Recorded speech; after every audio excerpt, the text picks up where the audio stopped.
안녕하십니까, 누리행정사입니다. 오늘은 행정심판 청구 절차에 대해서 쭉 한번 훑어보겠습니다.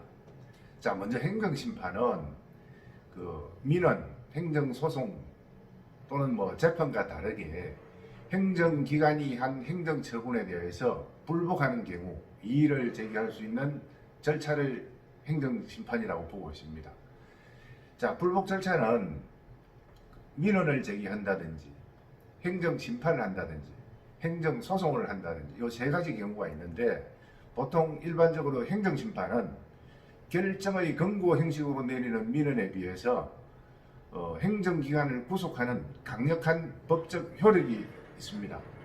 이에 따라서 위법성, 부당성 또는 합목적성까지 판단해서 행정처분 구제의 폭넓은 규제를 효율적으로 활용할 수 있는 권익 구제 제도인 것입니다. 자, 그런데 행정심판 청구 기간은 어떻게 되냐 하면요, 행정심판은 처분이 있음을 한 날로부터 90일 이내, 처분이 있는 날부터 180일이 경과하면 제기하지 못한다 하고 규정되어 있습니다.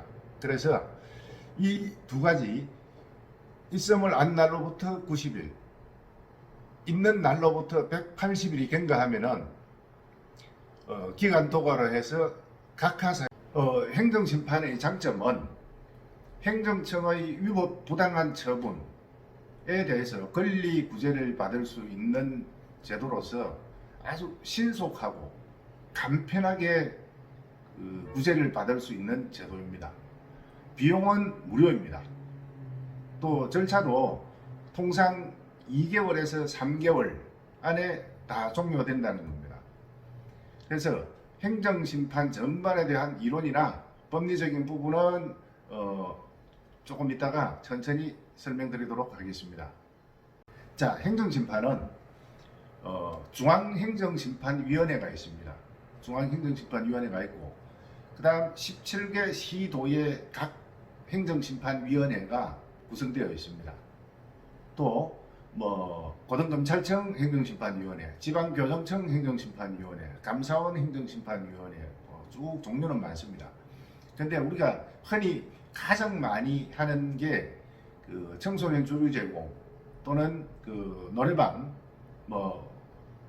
주류 제공, 판매, 도우미 고용 등으로 해서 단속받는 경우가 많은데, 이 경우는 각 시도 행정심판위원회에 접수를 하면 됩니다. 여기는 서울이니까 서울일 경우에는 서울시 행정심판위원회에 접수를 하는 겁니다. 자, 각 구청에서 구청장이 행정처분을 하는 것은 상급기관인 서울시 행정심판위원회에서 심의 의결한다고 보시면 됩니다. 자, 중앙행정심판위원회는 중앙행정기관, 각 부, 처, 청 등 서울특별시, 시, 광역시도, 중앙행정기관, 소속 특별지방행정기관, 예를 들어서 지방경찰청, 지방백무청, 지방식품의약청, 지방환경청, 지방고용노동청 등에서 한 처분 또는 부작위에 대해서 이의를 제기하는 심판 청구 사건을 취급합니다. 그리고 시도행정심판위원회는 특별시장, 광역시장, 도지사, 제주특별자치도 도지사, 교육감이 소속된 행정기관 또는 자치행정기관의 처분 또는 부작위에 대해서 시도행정심판위원회에서 심리 의결을 합니다. 흔히 이제 사업장을 운영하다 보면은 관련 법규 미숙이나 또는 영업자 준수사항 위반으로 해서 행정기관, 구청이나 경찰서 등에 대해서 이제 단속이 됩니다. 이럴 경우에 형사처분과 별도로 행정처분을 받게 되는데, 이 행정처분에 대해서 불복하는 경우 또는 청문 절차를 거쳐서 의견서를 제출합니다. 이 의견서 제출 결과에 따라서 만족할 만한 결과가 나오지 않을 때 이제 행정심판을 청구할 수 있습니다. 자, 이렇게 이제 영업자 준수사항이라든지 적법 절차를 지키지 못했을 경우에 이제 단속이 되는데, 요 행정 처리 절차는 경찰에서 1차 조사를 합니다. 조사를 하고 난 이후에 이 결과를 구청으로 통보를 합니다. 그러면은 구청 위생과 또는 이제 풍속 담당을 하는 부서에서 행정처분 사전 통지를 하게 되어 있습니다. 행정처분 사전 통지는 행정청이 어떤 처분을 함에 앞서서 그 사람들의 의견을 듣게 되어 있습니다. 이게 이제 청문 절차인데, 요거는 행정절차법에 따라서 청문 절차를 지키기 위함입니다. 그러면은 구청에서 행정처분 사전 통지를 하면서 의견서 제출을 요구합니다. 그러면은 그 의견서에 이런 사항으로 위반이 되었으니까 이런 점을 좀 감안해 주시오라는 형식으로 의견서 제출을 하게 됩니다. 자, 이 의견서 제출을 하실 때 조심해야 될 점은 뭐가 있냐면은 형사처벌에서 만일 혐의 없음을 받았는데 행정처분을 할 수 있을까요? 못합니다. 또 기소유예 처분을 받게 되면은 2분의 1 강경하는 기준이 있습니다.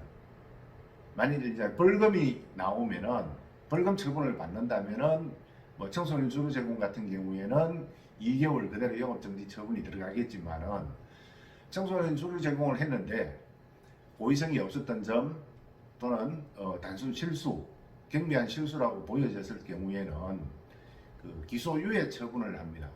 이럴 경우에는 기소유예 처분을 받으면은 행정처분 양정 기준에서 고의성이 없고 경미한 실수는 2분의 1 강경 처분하기 때문에 각 2개월에서 1개월 처분을 받을 수 있는데, 형사벌하고 행정벌하고 서로 따로 놀고 있기 때문에 형사벌이 결과가 어떻게 됐는지를 보고 구청에서 통보하는 게 아니고 구청은 구청 나름대로 그냥 통보를 합니다. 당신 청소년에게 주류 제공을 했으니까 2개월 영업정지 처분을 하겠다. 여기에 대해서 행정처분 사전 통지하니 하고 싶은 말 있으면 의견 제출을 해보시오 라고 의견 제출서를 요구합니다. 자, 이런 경우에는 내가 만약에 그 검찰 처분이 아직 확정되지 않은 단계라고 하면은 행정처분 유보 신청을 하는 게 좋습니다. 왜? 사전 통지서에서 2개월 영업정지가 나왔다, 2개월 영업정지 처분을 한다고 하더라도 만일 검찰에서 기소유예 처분이 나오면은 1개월 처분을 하거든요. 그렇기 때문에 아직까지 검찰 처분이 나오지 않은 상태, 아니 형사 처분이 나오지 않은 상태라고 하면은 그 처분 결과를 보고 난 이후에 행정 처분을 받는 게 좋습니다.